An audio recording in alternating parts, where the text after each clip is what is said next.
పోయినప్పుడు యూజువల్గా మేము ధర్నా చేసినాం, ఇట్లనే ప్రశ్నించినాం. అక్కడ కలెక్టర్ గారు వచ్చిండ్రు, ఆర్డీఓ గారు వచ్చిండ్రు, ఇగో వారంలో మొదలవుతుందని చెప్పిండ్రు. ఎమ్మెల్యే గారికి ఎప్పుడు అడిగినా ఇగో నెలలో మొదలవుతుందని చెప్పిండ్రు. స్థానిక మంత్రి గారు ఎవరు ఇన్ఛార్జ్ మినిస్టర్ శ్రీధర్ బాబు గారు వచ్చే నెల మొదలవుతుందని చెప్పారు.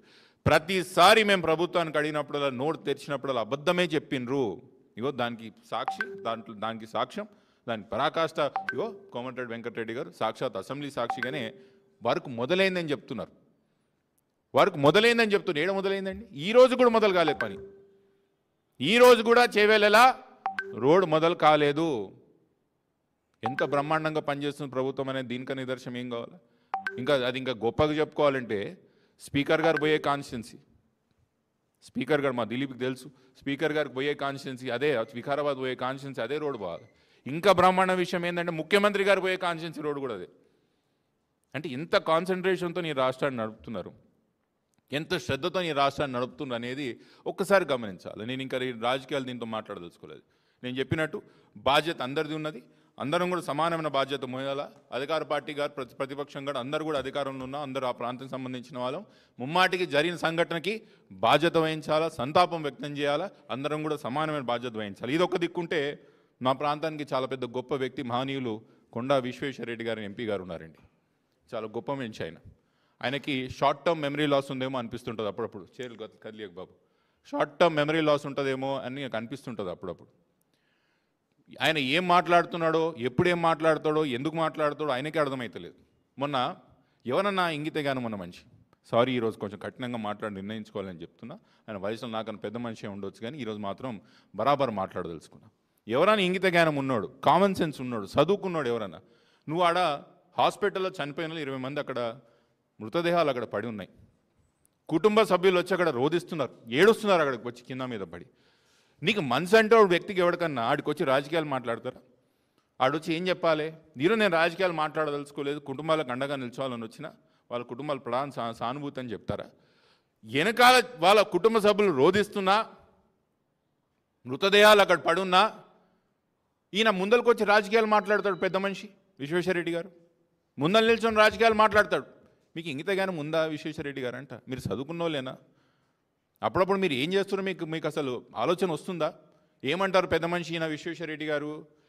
అక్కడ ఇంకా యాక్సిడెంట్లో ఎవరు చనిపోయారో లేదో తెలియదు, ఏం చేస్తున్నో వాడు కన్ఫ్యూజన్ తెలియదు. వాడు ప్రెస్ మీట్ పెట్టి 10 సంవత్సరాలు బీఆర్ఎస్ పార్టీ టీఆర్ఎస్ అధికారంలో ఉంది, ఇది వాళ్ళు చేయనీలేదని మాట్లాడతారు. మీకు అసలు బుద్ధి జ్ఞానం అనేది ఉందా విశ్వేశ్వరరెడ్డి గారు అంట? నేను ఏం మాట్లాడతారు? ఆ 10 సంవత్సరాల్లో 5 సంవత్సరాలు ఎవరండి ఎంపీ? ఏ పార్టీలో ఉన్నాడు ఆయన? అధికార పార్టీలో లేడా? అధికార పార్టీలో లేడా ఆయన? 5 సంవత్సరాలు ఆయన అధికార పార్టీలో ఉన్నాడు. ఇప్పుడు 2 సంవత్సరాలు ఆయన ఎంపీ, అదేమో నేషనల్ హైవేస్. టీఆర్ఎస్ పార్టీ ఏం చేయలేదని మీరు అంటున్నారు. మీరేం పీకిరు అంటున్నా నేను. మీరేం పీకిరు? ఈ 7 సంవత్సరాలు ఎంపీ ఎవరున్నారు? మీ బాధ్యత లేదా? నిత్యం వాళ్ళు చేయలేదు వీళ్ళు చేయలేదు, మళ్ళీ నువ్వేం చేసినావు? అవతలో ఏం చేయలేదు సరే, ఎంపీగా మళ్ళీ మీరేం చేసిరు అంటున్నా నేను. అసలు మీ ప్రపోజల్ ఏంది? ఈ 2 సంవత్సరాలు ఎన్జీటీలో కనీసం మీరు ఒక్కరోజైనా ఫాలోఅప్ చేసిండ్రా?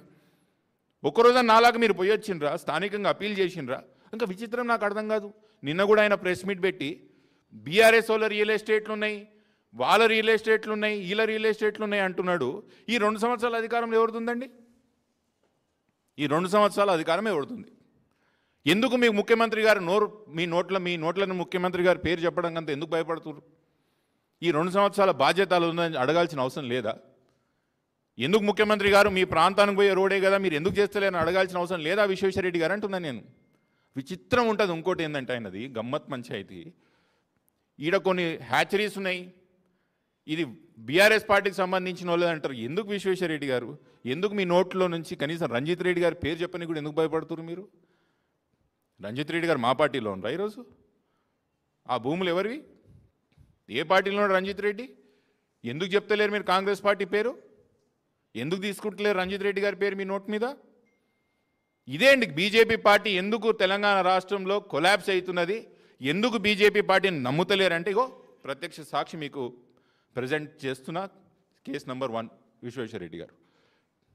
ఈ నిత్యం కాంగ్రెస్ పార్టీ బీజేపీ పని బీఆర్ఎస్ఏ టార్గెట్ చేస్తున్నారు కాబట్టి జనాలకు అర్థమైంది, ఈరోజు స్పష్టంగా అర్థమైంది. కాబట్టి బీజేపీ కార్యకర్తలే చెప్తున్నారు, అన్నా మా పార్టీ సంగతి అయిపోయింది, మా లీడర్లు అమ్ముడు పోయిండ్రు కాంగ్రెస్ పార్టీకి. కొట్లాడతలేరు వాళ్ళు కాంగ్రెస్ పార్టీ మీద అని బీజేపీ కార్యకర్తలు స్వయంగా చెప్తున్నారు. ఇట్లాంటి నాయకులు ఉన్నారు కాబట్టి. ఇంకో విషయం ఏం చెప్పాలి, ఆ రోజు 2023లో డిసెంబర్లో ఏదైతే సేవ్ బ్యానియన్ ఆర్గనైజేషన్కి స్టేటస్కో వచ్చిందో, ఇది మా గొప్ప విశ్వేశ్వర రెడ్డి గారి ట్వీట్ అండి. మీరు ఒకసారి చూడాలి బాబు, అది ట్వీట్ టీవీలో. విశ్వేశ్వర రెడ్డి గారి tweet: congratulations save banyans, they won the fight to save Chevella banyans. I feel partly responsible since as an MP, I'm అప్పుడు గుర్తొచ్చింది I'm partly responsible అని.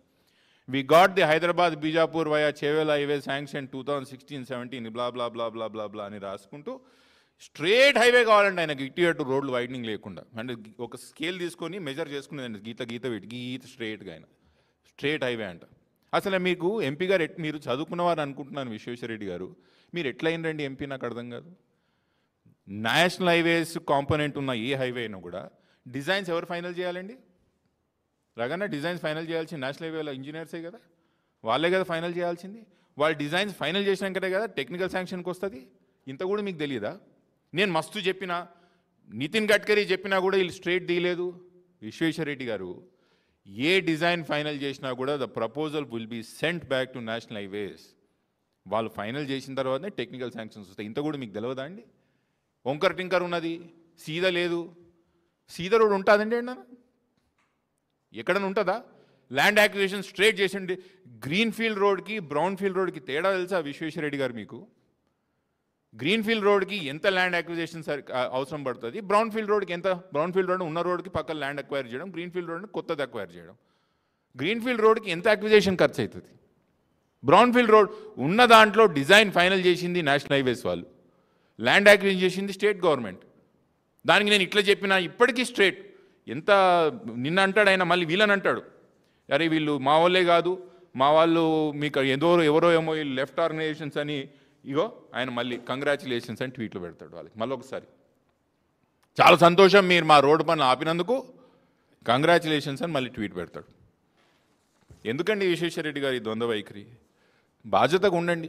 7 సంవత్సరాలు మీరు ఎంపీ ఉన్నారు మా ప్రాంతానికి. నాలాగా తప్పు ఒప్పుకోండి, ఎస్ అందరి బాధ్యత ఉందని చెప్పండి. పెద్ద మనిషిగా మీరు ఎదగండి మా కళ్ళల్లో. అంతేగాని ప్రతిదరి వాళ్ళ తప్పు అంటే టీఆర్ఎస్ తప్పు అంటాడు, అంటే కేసీఆర్ గారు తప్పు అంటారు. మళ్ళీ ఆయన కింద 5 సంవత్సరాలు పనిచేసినాడు ఈ పెద్ద మనిషి. ఇంకా నిన్న సూత్రాలు, బ్రహ్మాండమైన సూత్రాలు మనందరం సోషల్ మీడియాలో చూస్తున్నాం. నీతి సూత్రాలు అనాలో లేకపోతే బ్రహ్మాండమైన సూత్రాలు అని చెప్పాలి. ఏమంటాడు విశ్వేశ్వర రెడ్డి గారు? రోడ్డు బాగా లేకపోతే యాక్సిడెంట్లు తక్కువైతాయి, రోడ్లు బాగుంటేనే యాక్సిడెంట్లు ఎక్కువైతాయి, కాబట్టి రోడ్లు బాగుండదని చెప్తున్నాడు ఆయన.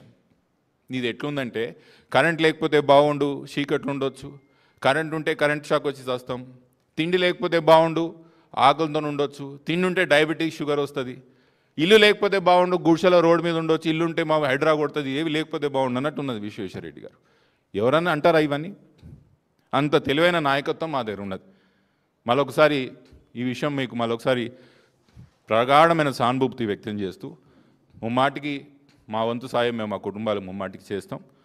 చాలా వరకు వాళ్ళందరూ కూడా వికారాబాద్ తాండూకు సంబంధించిన వాళ్ళు ఉన్నారు. మా 2 సోదరులు ఇక్కడ ఉన్నారు. వాళ్ళ కుటుంబానికి ఎటువంటి సహకారం కావాలన్నా పార్టీ పరంగా వ్యక్తిపరంగా మేము ఉన్నాం.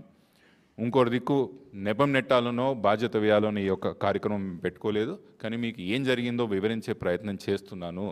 దీంట్లో ఎంత బాధ్యత మాదుందో అందరి బాధ్యత ఉన్నది. కానీ దీంట్లో జరిగిన తప్పులు ఏందో ఎత్తి యొక్క ప్రయత్నం మీకు చూపించాను వివరిస్తూ. దాన్ని